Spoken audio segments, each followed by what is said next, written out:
You're listening to Edge of Faith, a multimedia magazine where we discuss art and culture through a Christian lens.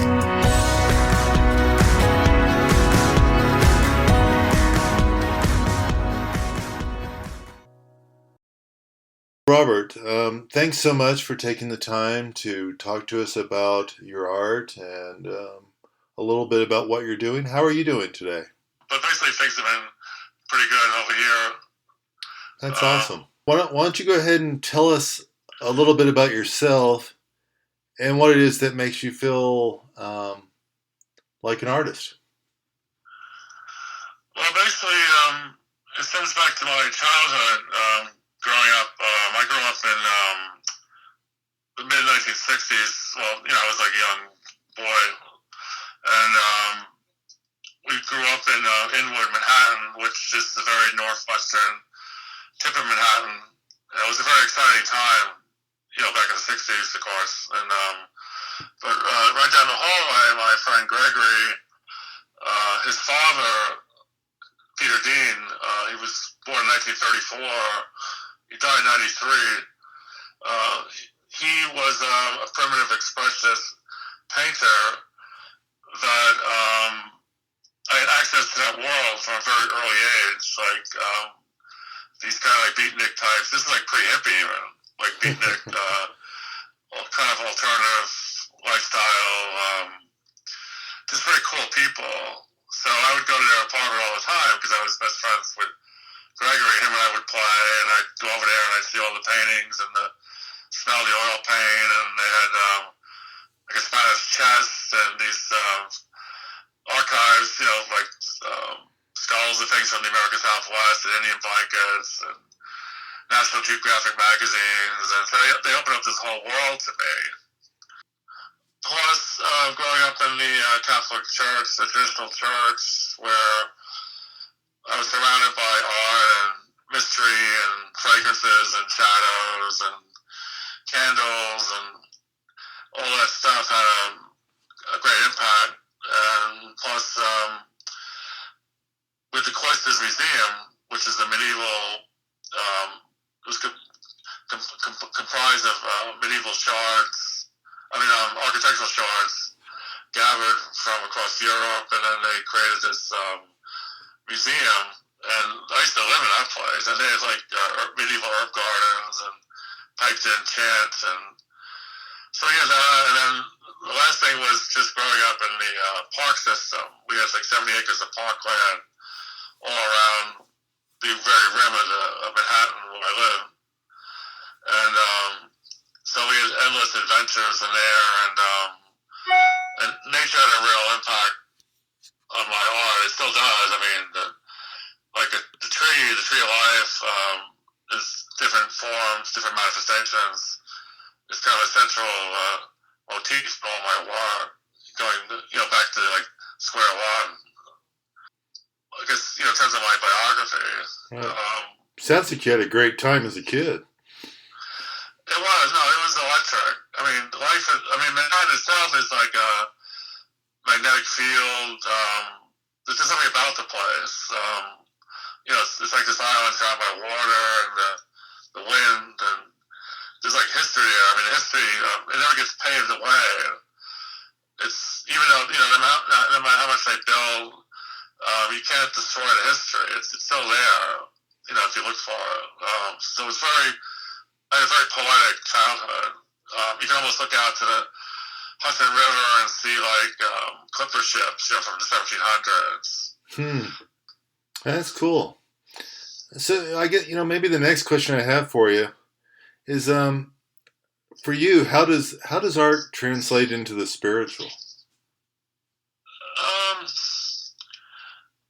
Well, for me, like I grew up in this very Catholic world, and I loved going to church and everything, but it was quite a neighborhood in terms of community.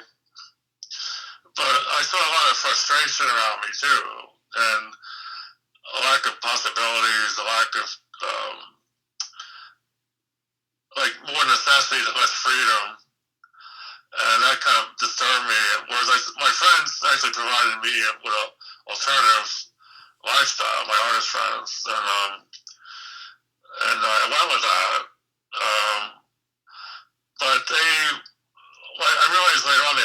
Jewish, but they were not practicing. So they were basically like atheists, I guess. And then when we came to New Jersey, when I was 12 and a half, we went to New Jersey, the suburbs of central New Jersey, and everything changed. I went from someone that went out, we were playing baseball, some kind of ball every day, running around, like skateboarding, to, became kind of withdrawn. But during that time period, it allowed me to kind of incubate all those early experiences, and they kind of came to full fruition when I was 17 in the form of a sense of calling and art and vocation. Like, that's when it first hit me when I was 17. And meanwhile, the whole Catholic Church thing for me in New Jersey kind of dried up. It wasn't the same. I went from a wonderful church and traditional church community in New York.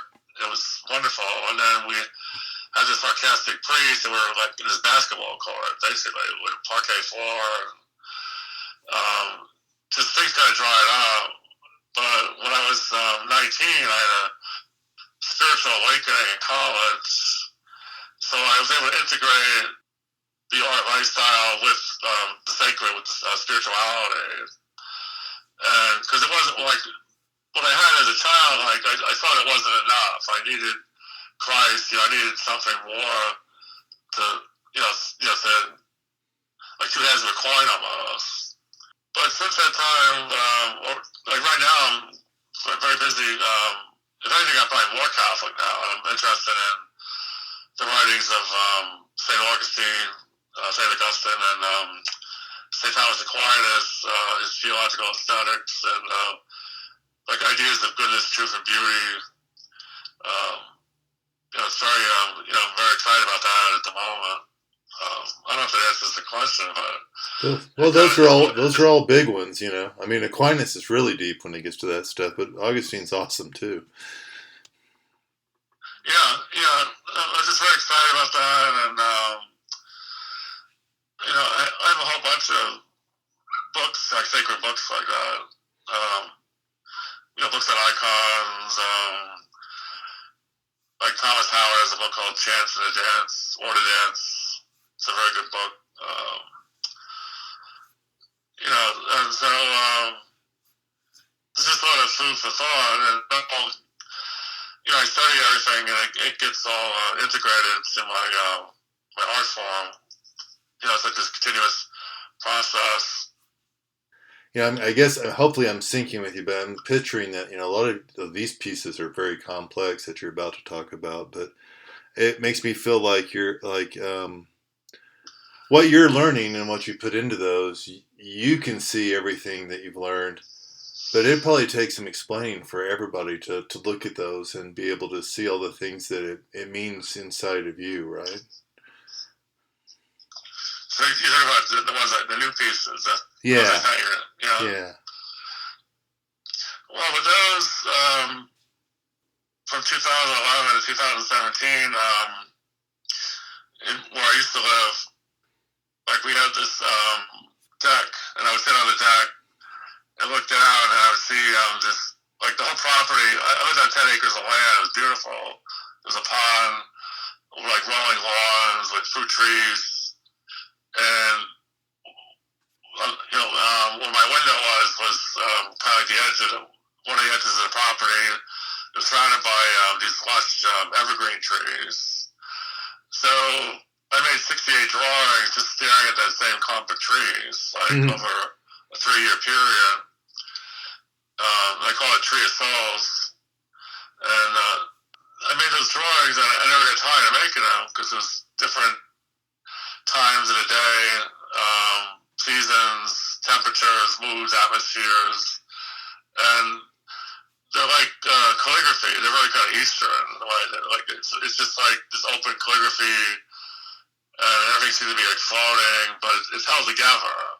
There's like major lines, and it's not falling apart. It's just holding together somehow, and it's almost like making the invisible visible, and in the process, like things would happen, like these apparitions. traditions like St. Thomas or like St. Francis or like wandering sages, like holy men, all kinds of stuff would just seemingly appear in these drawings. So what happened with those is I took some of the drawings and I started working on them like I'm doing now. Where like the first one I said was called Blue Stillness. I made that in 2017 and I sold it last year at an art show in Erie, Pennsylvania. That was kind of like a precursor to what I'm doing now. Like I made that. You can still see the integrity of the drawing under the surface, but I made these major lines. But with the pieces I'm making now, there's so much more involved. This process actually last summer. I've been going after this thing for a long time. I just keep going and going and going and pushing the envelope and just see where it would lead me to. And I guess what happens is, in terms of the process, I get this delicate drawing, and then I would reinforce the back with material of different colors, and like some of them are translucent, some are opaque. Then I would engrave the surface, cut into the surface, and then the drawing itself would become very weak, and then I have to reinforce it again, and paint on it, and engrave on it, cut into it, like until it went in like in stages. And I would rotate between that and the four pieces. And so the drawings became thicker and thicker, and they took on more and more color, because like as you're digging down, you're revealing all the stuff that's underneath, like archaeology. And and it just, so you get more and more texture, more relief, because more tactile, more dimensional, more like nature. It's like basically you have four different views of like a forest, which the title I call Finding Sanctuary, because in essence, like nature, the tree of life, all that stuff has always been a sanctuary.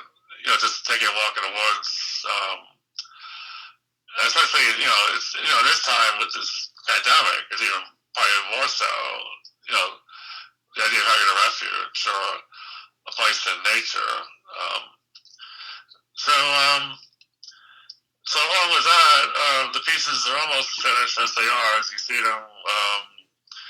Then comes this elaborate framing thing, where I'm using existing frames and then adding on to it, creating like a shadow box, and then the inside will be different colors, kind of like the artwork themselves.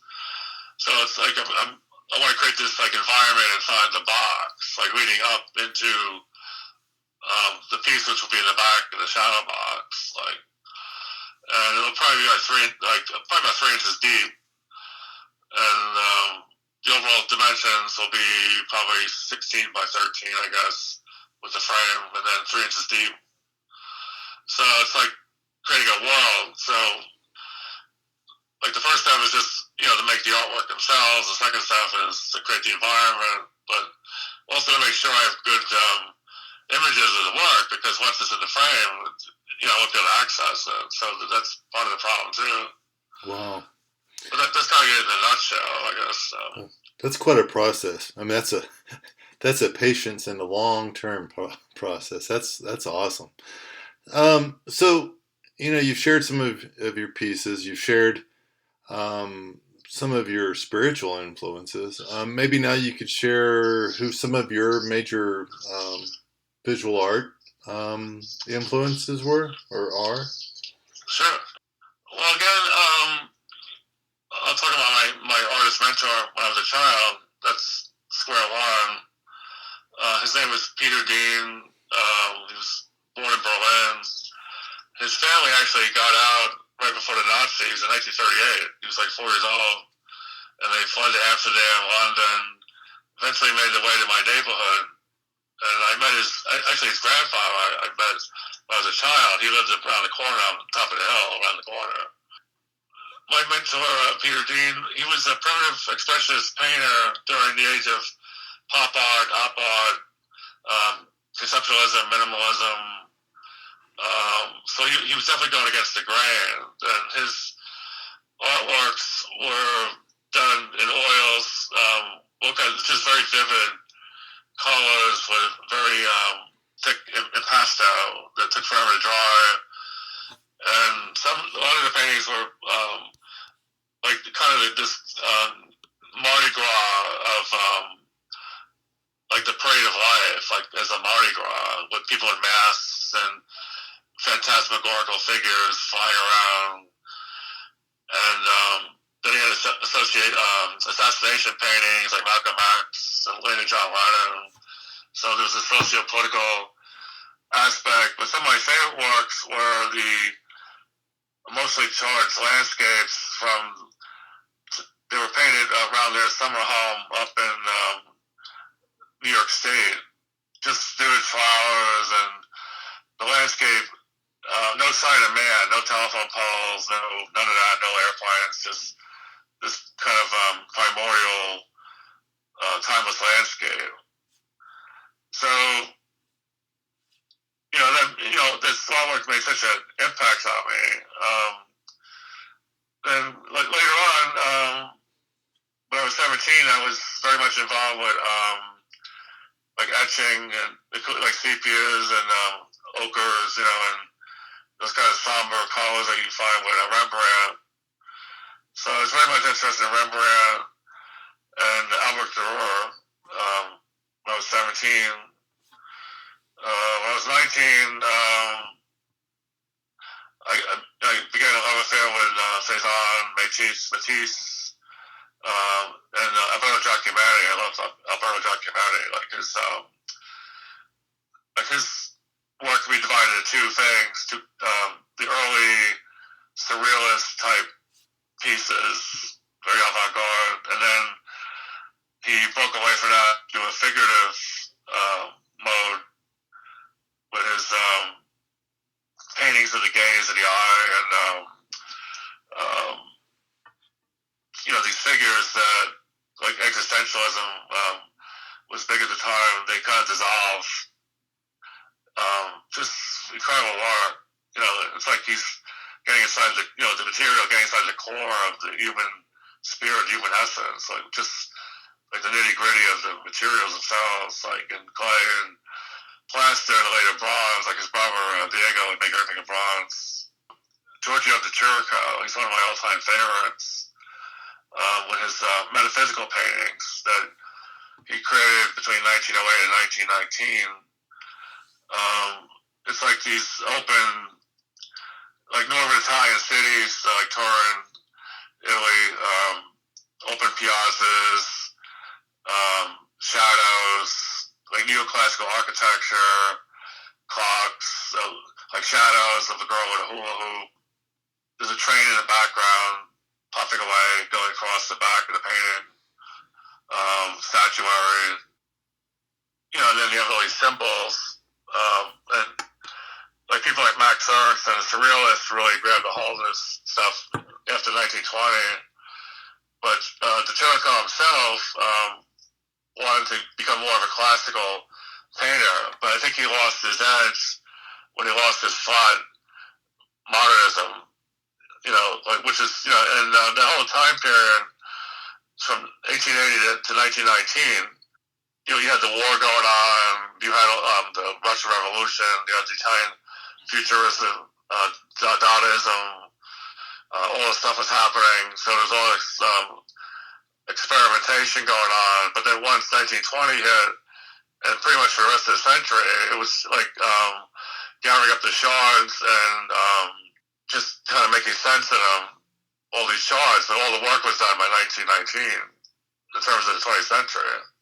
So there's Chirico, and then people like Joseph Beuys. I love Joseph Beuys with his performance art, and actually he has a bunch of crosses he made after World War II. They're like very like charred and very primitive, just very powerful stuff. In my younger days, people like Richard Deavercorn, who has, he has a lot of structures going on in his paintings, like Matisse. Like if you look at modern Matisse paintings and Deavercorn paintings, you have those diagonal lines and those 5 planes of color and structure, just like underlying structure. That's just a few people, really. I could probably name more. That's wonderful. I mean, it's nice to hear, about how much thoughtfulness you put into your paintings and how educated you are in some of the history of the past classics and others. And, because a lot of people, I guess, feel like art's, just something that people do for fun. But I mean, if you're a serious artist, there's a lot of work involved. And that's beautiful to hear some of your stories and how you see the things and some of your very lengthy process. I appreciate you sharing all that with us. Do you have any final thoughts you'd like to leave the audience? I feel like I'm here to encourage other people, other artists, to give them support, to be a catalyst in stirring up any latent or dormant gifts that reside in other people. I think that's part of my calling, part of my process. And just basically, I do my work for myself and for God, really. I'm not really here to please anybody, but I know that in the end, that if I'm happy and the work is honest and has integrity, it rings true, then, like matter, other people will see that and respond to that. So I'm fully engaged in what I'm doing. I don't deviate for even things like the pandemic. I can't deviate. I'm so locked into what I'm doing. And I just, the whole idea is just to keep going, keep moving, put one step forward. And it seems like all my work, it's like making the impossible possible is what I'm doing. Like, I mean, it just seems so impossible, but it's like giving birth, and each artwork has a personality. It's like a child, and you have to allow for that personality to come through. And I don't really oppose anything on it. A lot of times I don't even know what's going on, but I'm trusting in the process. And then the artwork starts speaking to me about its identity and what it is, what it's about. So, I go my gut feelings, my inner promptings, like my inner compass. It's proven to be totally reliable and trustworthy, so I don't deviate from that.